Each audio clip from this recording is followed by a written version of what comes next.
Hello, my name is Mitch. It is my mission to give the modern man the tools to succeed, to optimize their life, optimize their mind, their behavior, their emotions.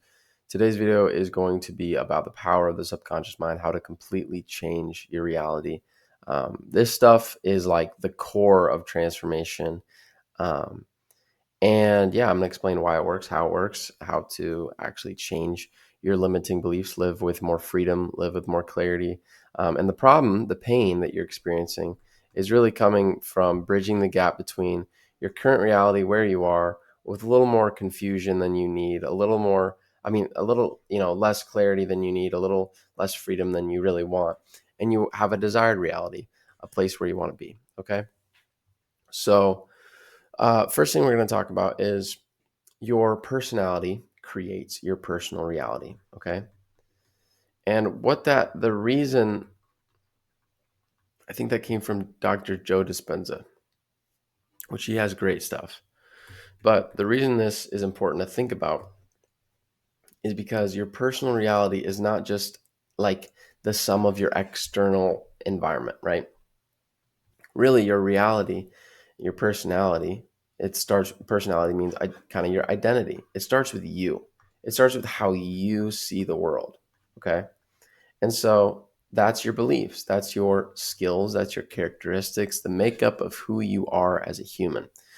So we're going to talk about, first of all, the system behind the subconscious mind. So if you were to take a look at the way that your mind kind of works, obviously this isn't like a diagram of your brain. Your brain is a lot more complex than this, but you have your conscious thinking mind. That's your short-term memory.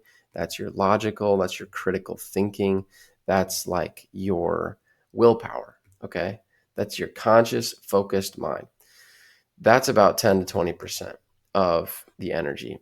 And then about 80 to 90% is your subconscious mind.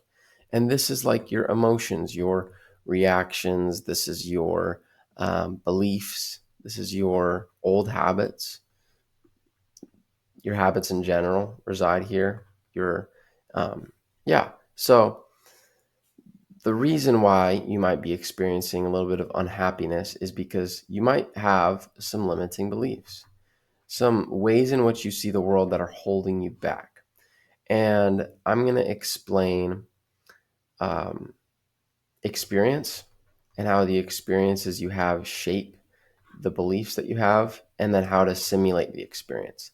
But first, we're going to talk about the subconscious mind through systems thinking. So, systems thinking, you have a system, and thinking about a system rather than just a component, like a subconscious mind as a component, you want to look at it as a system, kind of break it apart, look at the components and how they're connected. So, you have a input, you have a process, and then you have an output, right? So if you kind of broke this down a little bit, you'd realize that your thinking and your feeling is kind of the input here. And then the process is your actions manifested. So like, for example, on a micro level, if I were to ask you, okay, this pen was right in front of you. I said, pick up the pen. You'd have a thought and a feeling before you had the action. And then the thought and feeling manifests into the action, the physical action. And then lastly, you have the results. And then you have the feedback loop. This is the reinforced beliefs. Okay, so this kind of works in a loop. And you can kind of do an interrupt in this loop and have more positive thoughts, more positive feelings about the desired reality that you have. Because basically, you sometimes put yourself in a box, and this box you think is going to keep you safe, but it's based off of false assumptions about reality. And so that box represents a limiting belief. If you believe that you're trapped, if you believe that money's hard to come by, if you believe that you'll never attain real health, if you believe that you'll never find the woman of your dreams, okay? If you believe all of these things, or a scale, whatever you believe about these things, you can believe negative things and you're going to see the world in that way. All right. What a growth mindset is, and what like malleability, what learning does, what like questioning things, what humility does is it kind of breaks that limiting belief and gives you a new lens to look through and go, oh, maybe reality isn't what I thought. So you want to question the assumptions you have about reality. So if you were a kid and you were in the zoo and you were really excited about seeing monkeys because you've never seen monkeys. This is a really strange example, but you've never seen monkeys before. You want to see them in the zoo. But behind this glass wall, they started like freaking out and being weird and throwing poop at the wall. And your like 4-year-old, 5-year-old self is not happy about this experience. And so now you have a perception, a belief about monkeys, about maybe the zoo, about whatever, and it's negative, right? It's a negative experience. And so your perception about an experience shapes your beliefs. That's what you really need to know from this. Now, for a bit of a more practical example of how this would actually affect your life on a big level, say that you come home from school and you like are like, "Hey mom, what are you doing?" And your mom is sitting there at the kitchen counter and she's got scissors and she's frantically cutting out these coupons because she's trying to go to the grocery store, but she needs to save money. And she's like, money. So you have these beliefs around money's hard to come by. Money's difficult. Mom, is really trying hard to make this money. So you have these beliefs that around money, right? Whatever. This happens all the time in every single level. You have an experience. This is what you need to understand. You have an experience. And from your perception of that experience, you experience feelings, you experience thoughts, and then that becomes a belief, okay? A belief about something. And these beliefs shape the way you see the world and the way that you live within the world. And it's very important that you question these beliefs. And the way that you have more functional beliefs is that you simulate experience. So a part of this would be visualizing, maybe affirmations, maybe just generally questioning your reality and consciously thinking through your beliefs. But either way, what this does is in an affirmation or visualization or questioning your reality, you want to simulate an experience by thinking through the thoughts, thinking through the feelings, and then creating new beliefs. And your beliefs create your new reality, your vision of a new reality. It's the lens you look through. Okay. And so, again, back to this weird zoo monkey example and your mom cutting out coupons. If this is kind of how it works, okay? You form beliefs from a bunch of experiences. Okay. These rocks here, these all are rocks. These represent experiences. They're little stones. And if you have a bunch of negative experiences around something, or how about just like dysfunctional beliefs, not rooted in truth and rooted in your own personal experience, you're going to have you're going to live out of a negative belief of reality. And so what simulating the experience does is it kind of creates this positive reality. So you have a positive vision. Okay. So let me give a really practical example. If I were to come up to this guy and he's thinking up, man, I really wish that I was big and strong. I really wish that I was athletic. I really wish I had, a better physique that I could be happy with. Okay. This is a very common thing. But at the same time of wanting this desired reality, he's believing like his beliefs, like his core beliefs. This is in his mind. He believes, well, I'm just not born this way. Okay.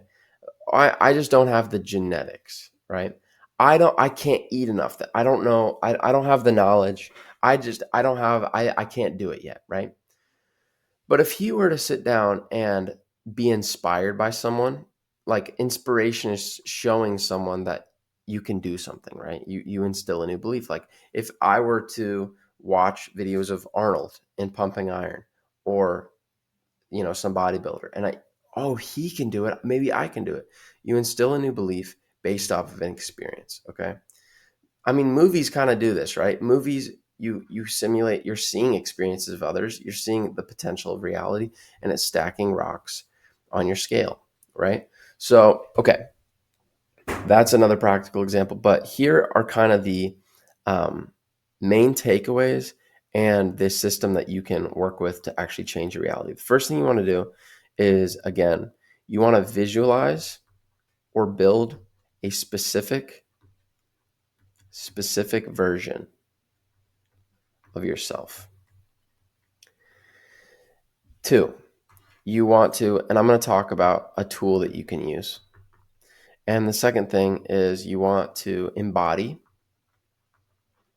the feeling, make it multisensory, because an experience is multisensory.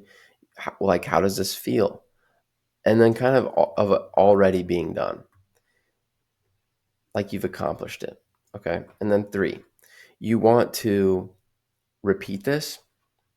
And then you also want to do this kind of, and I'll explain why, but right before you sleep, right after you wake up.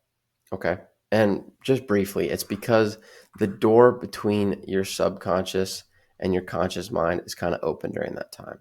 And you can instill new beliefs more easily. So the first thing you're going to do, and this is, the practical tool I'm giving you, and this is difficult. This is not easy by any means, but you want to sit and you want to journal out write down a big list of the true beliefs that you have around a subject. Okay.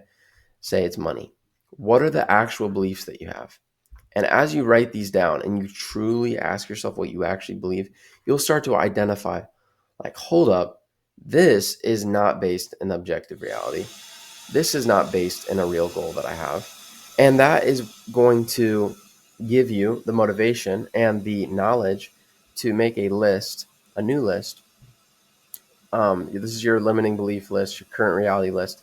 You want to make a growth mindset list. You want to make a desired reality list around that subject. And you want to write it all out. And then you want to kind of create these as your affirmations and the things that you read and how can I simulate experience, right? And you want it to be based in truth, first of all, and you want it to be based in your desired reality. How do you want to live? Because if you just have your desired reality, you might be delusional. If you just have truth, it might not be specific to you. So you want these beliefs that you're adopting to be based in truth and based in your desired reality. Okay, there you go. And then embody the feeling and of like the multi-sensory, like as you have an experience, you are there, you're hearing something, you're seeing something, maybe you're tasting something, whatever it is, you have an experience. That is a weird looking dude. And you want to simulate the experience. And then the reason you want to repeat when you're sleeping or waking is, like, when you're just about to go to bed and you kind of feel like you're more, this is a fact, you're more persuasive when you're sleepy, right? It's because you have different brain waves. You actually have different brain waves. And theta is one of the brain waves that takes place when you're just about to fall asleep, when you're waking up. And when you are in theta, you're more persuasive. You're more able to reprogram your subconscious mind, program your habits. So it's more effective. So there you go. I hope these tools are helpful. And, if you like this video, just subscribe, hit the like button, whatever. I'm going to be making more content. And yeah, so have a good one. Take care. And I'll see you in the next one.